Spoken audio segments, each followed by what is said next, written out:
What's up, everybody? Last week we got Season 3 of Warzone and the return of Verdansk, which of course means we have a new meta. Yesterday we talked about our top 5 long-range options. I'll link that down below. Today we were talking about our top 5 close-range options.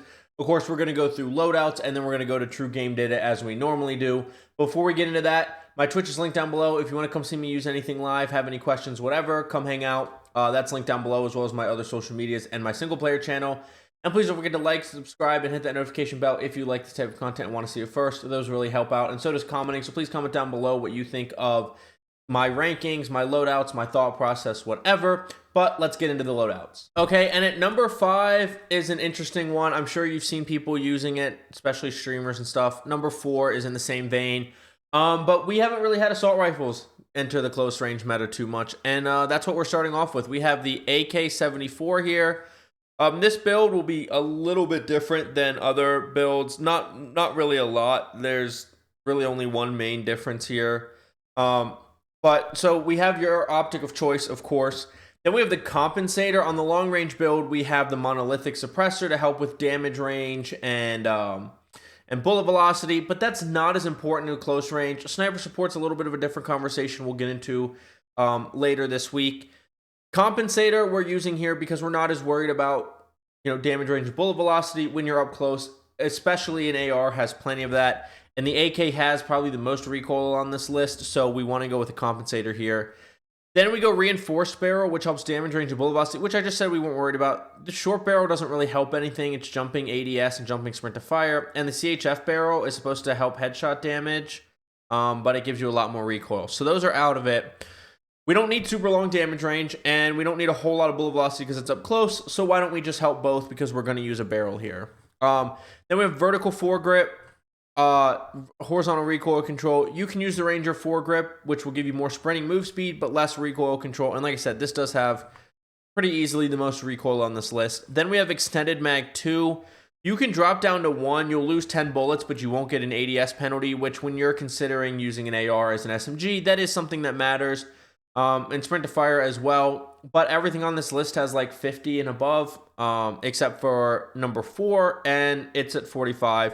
So we go with 50 to have the extra bullets. Of course, you could go with extended mag 3 if you really wanted. You could go with fast mag 1, but you'd be down to 35. So if you're like solos, you could do fast mag 1, or you could do flip mag that can get you down to 30, but helps that ADS and then sprint to fire if you're in solos.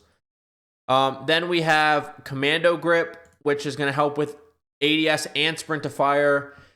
Now, sprint to fire is really important up close, right? Because if you're aggressive, you're pushing, you need that sprint to fire to be fast. But if you're a little less aggressive, you can go aim down sight. If you're a little more aggressive, you don't mind hip firing first, you can go assault grip. I kind of like the best of both worlds approach, so I go with the commando grip. Then we have light stock. It helps you the best overall with movement speed, strafe move speed, and hip fire move speed. There is an argument for balanced stock to get the aim walking move speed if you're going into a building ADSing, right? But it helps the movement speed, hip fire, and strafing movement speeds less, so we go with the light stock here. The underbarrel is different than you'll see on this list, and so is this last attachment, recoil springs. It has the most recoil. I choose to use it, and like I said, bullet velocity is not as important when we're talking about close range. Which you think will maybe rapid fire, but then you're hurting the overall damage and giving yourself more recoil. So we go with recoil springs there. So then we have number 4, which is the AMAX. The AMAX, a lot of the similar logic, similar builds. We have the Kepler Microflex, the compensator, the reinforced barrel, the Ranger foregrip, extended mag 1, commando grip, light stock, and then we have overpressured because this has less recoil than the AK does.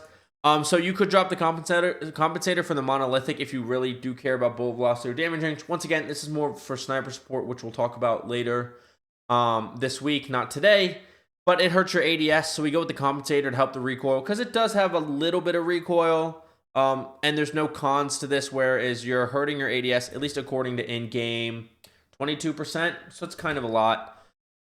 So it's compensator, which will be a theme throughout this. Reinforced barrel for the same reasons. You can go gain twist or long barrel, but since bullet velocity and damage range aren't super important, and I actually need to go back, and we'll say it'll be pretty much the same 5 attachment change. I forgot to do my 5 attachment for the AK, but we can go with the Ranger foregrip here because of the less recoil. We'll get that sprint move speed instead, and still get a little bit of horizontal recoil help. Now we have extended mag 1 in here, which is 45. You can go up to extended mag 2, but 60 rounds, you probably won't need 60, and it hurts your ADS, according to at least in-game, by an additional 8%. That's not a whole lot, but I stick with the extended mag 1. 45 rounds has been enough for me.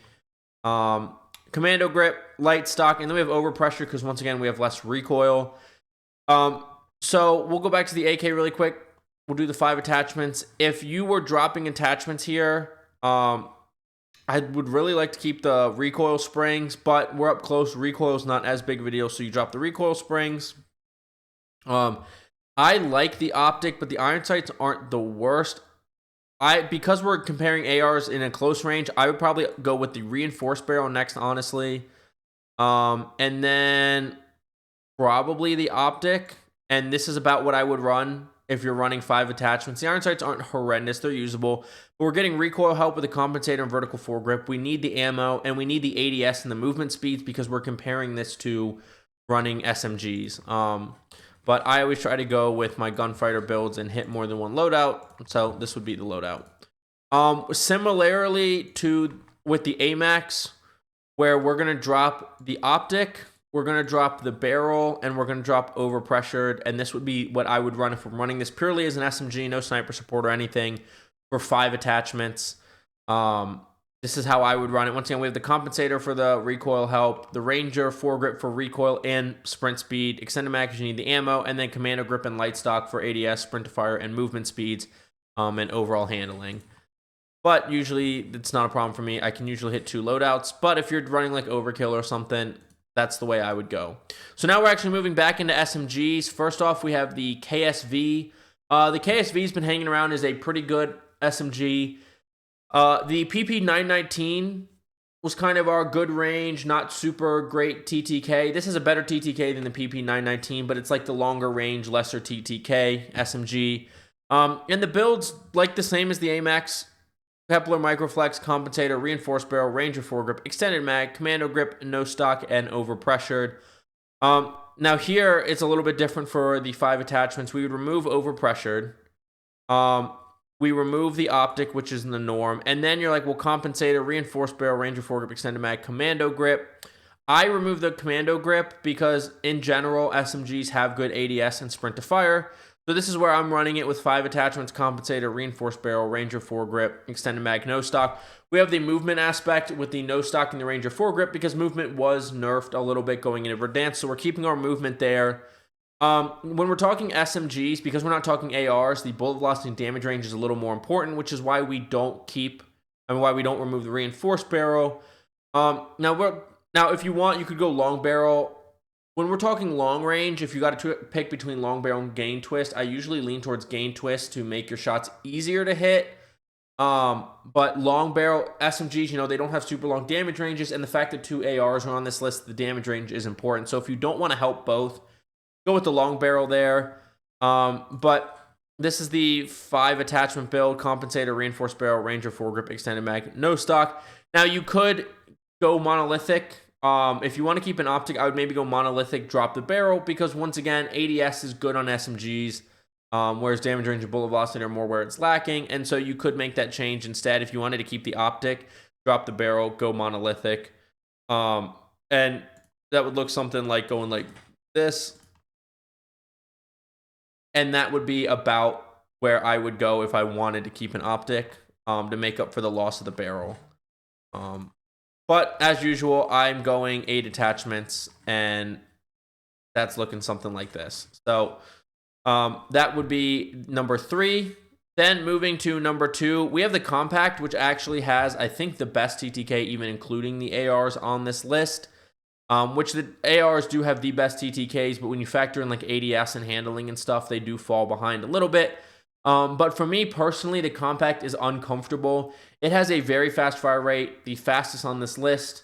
And you burn through ammo like crazy, but just the feeling of the fast fire rate mixed with the recoil pattern, it's just uncomfortable. If you feel comfortable with the Compact, it's easily number 1 on this list. But I just think it feels a little uncomfortable, but the TTK is undeniable on it. So Kepler, Microflex, Compensator, Reinforced Barrel, Ranger foregrip, Extended Mag 3, Commando Grip, No Stock, and Overpressured. If you're uncomfortable with like me and you insist on using it and you want to feel comfortable, maybe go with the recoil springs. The recoil is not brutal. It just feels, I don't know, it just feels uncomfortable to me.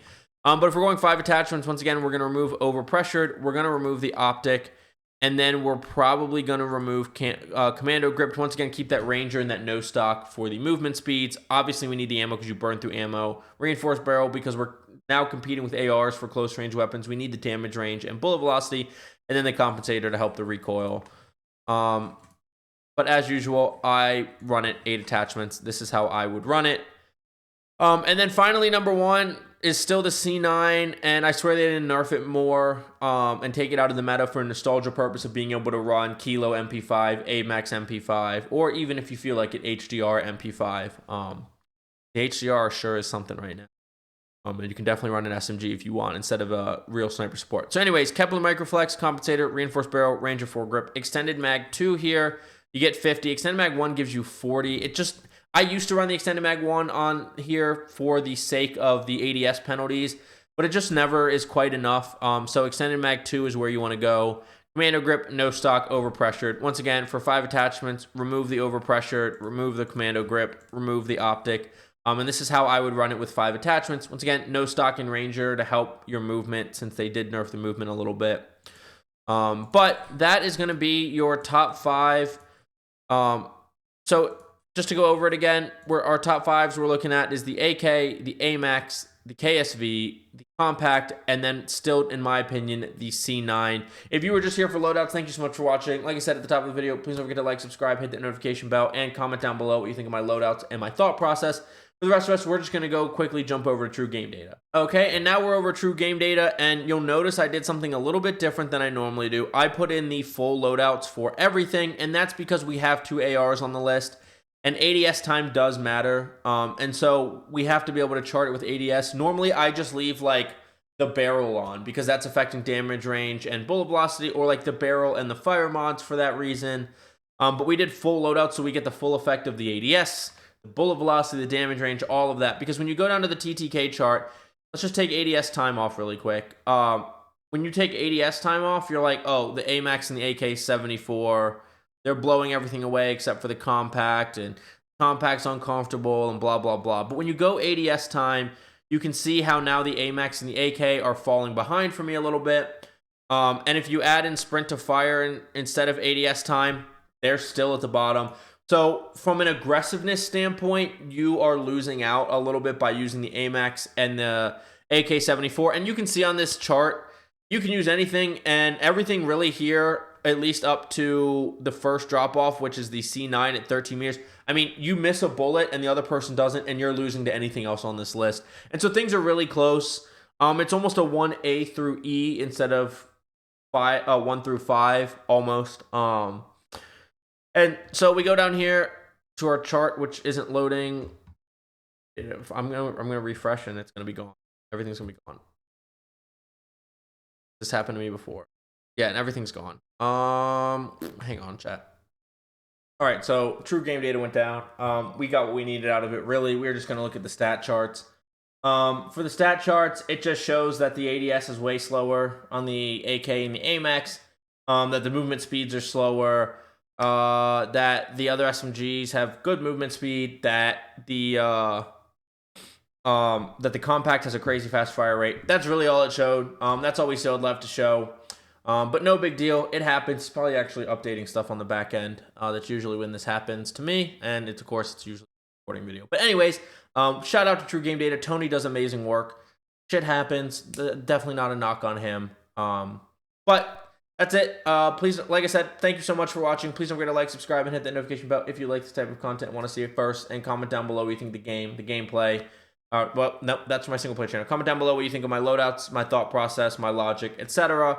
And like I said, I'll link Twitch down below, all my social medias, my single player channel, and True Game Data if you want to do some comparisons yourself. But I will see you on Verdansk. Get frying. Have a good day. Bye.